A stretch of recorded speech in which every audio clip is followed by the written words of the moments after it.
Heritage matters because it's the history of our lives, of our fathers and forefathers that inhabited these buildings before us.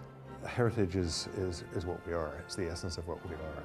It's who we are, it's our values, it's our culture, it's the way we live, it's the way we interact with one another. And that's desperately important, particularly in an age when people seem to be very dislocated and are not necessarily communicating very well together. Urban heritage is very important to, shall we say, a quality of life consideration. It manifests itself in many, many ways. First of all, and most obviously, it projects our history, the history of a city, the history of the life of the city, and in some ways it is like a geology, urban geology of a city. I find it really interesting when people even question why we would preserve our heritage. I think it's one of those things that I find so ingrained in our culture, in our city, that when we look at heritage in the broader sense, we look at tradition, we look at culture, we look at historic sites.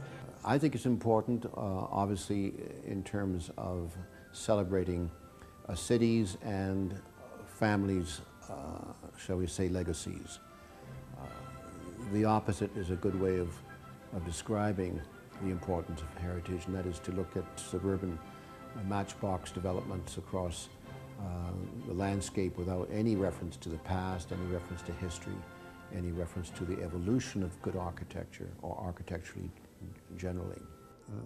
The ideas that are contained in our heritage, I think, need to be carried forward, and we need to share our various kinds of heritage and our various heritages so that we understand one another and we learn to live productively and creatively in increasingly diverse cultures. I've just come back from Bordeaux, spent a few days there in France. You walk around the downtown city center there and it's pretty big. It's pretty extensive, the ancient part of that city.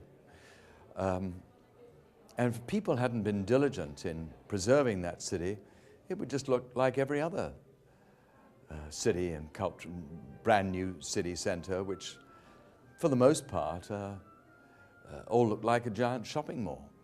I'm from Europe originally, and therefore that's another reason why I perhaps have a closer affinity to heritage buildings. I lived in Paris, and I've lived in Rome and other parts of Europe, and have come naturally to accept the value of older buildings, not just from an aesthetic standpoint, but also from a functional perspective.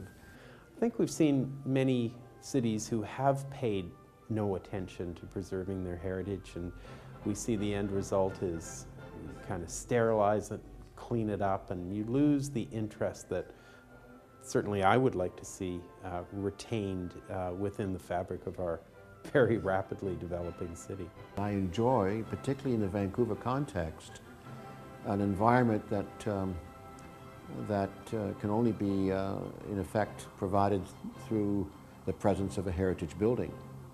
And I'm thinking of higher ceilings, windows that open to this beautiful climate that we normally have here, and all of the other trimmings of a classical building.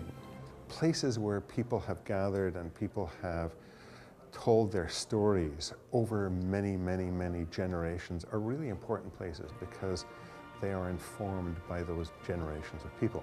Sometimes I think in the city we're intimidated by mountains and water and scenery and forget that much of the character of the city is what we built.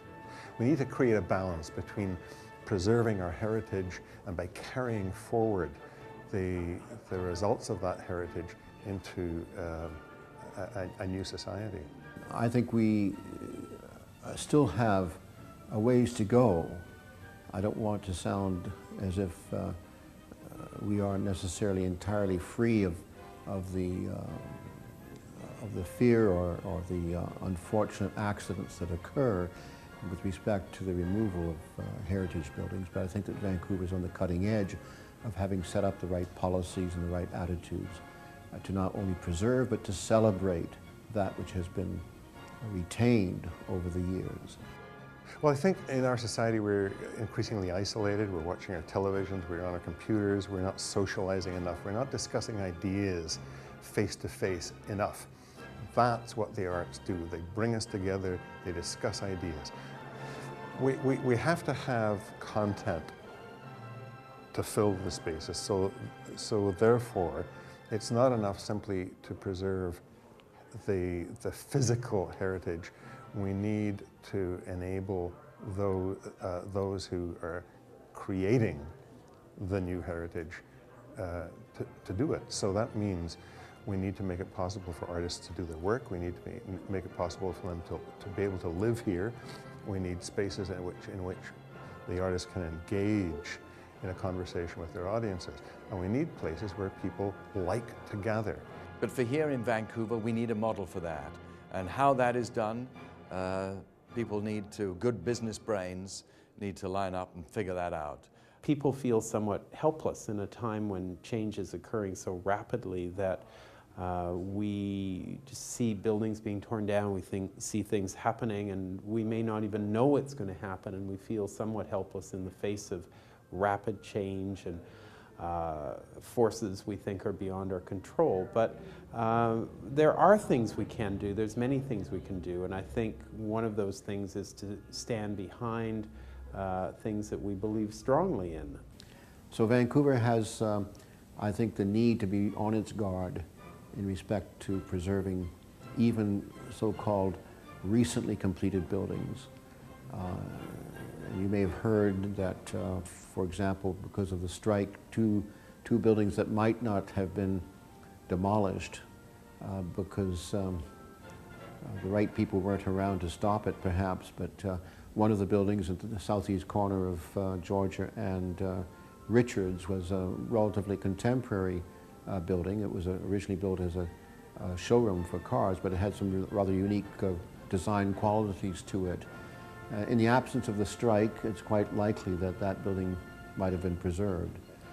And it would have been preserved because the planning department would have come up with perhaps the necessary incentives, the necessary initiatives that would have caused the property owner, developer, in partnership with his architect, to reconsider whether in fact the only way that that building or that site could be redeveloped was on the basis of taking down that somewhat gem of a piece of architecture.